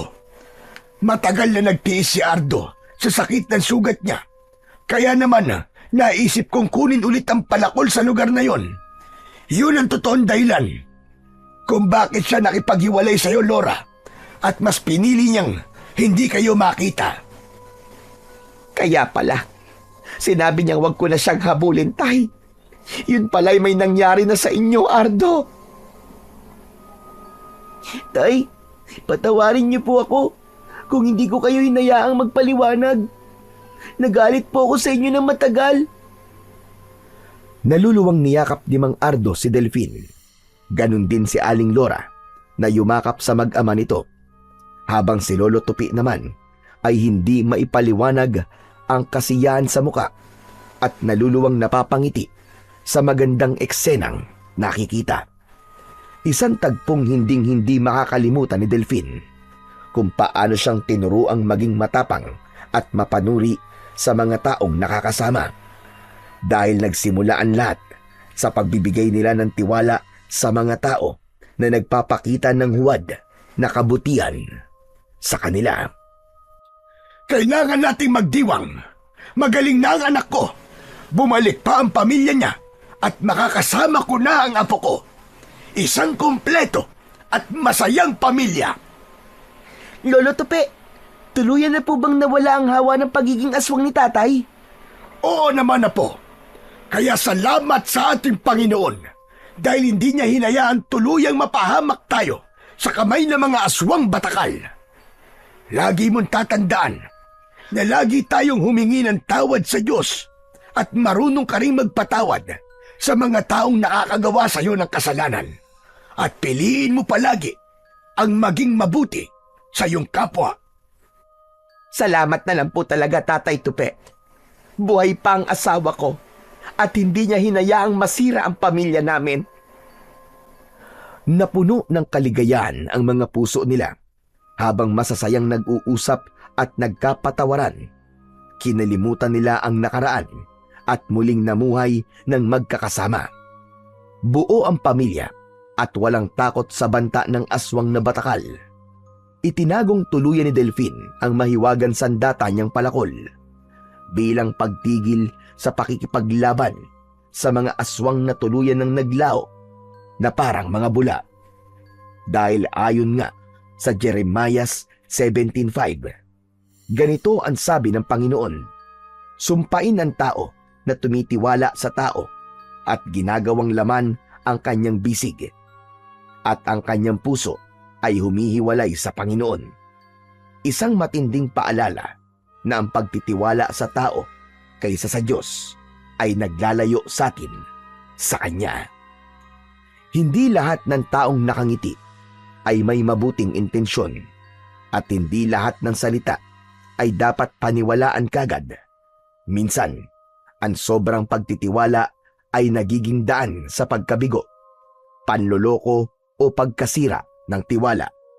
Dahil ang mas mahalaga ay magbigay ng tiwala sa Panginoon kaysa ang magbigay ng tiwala sa taong kampun pala ng kadiliman.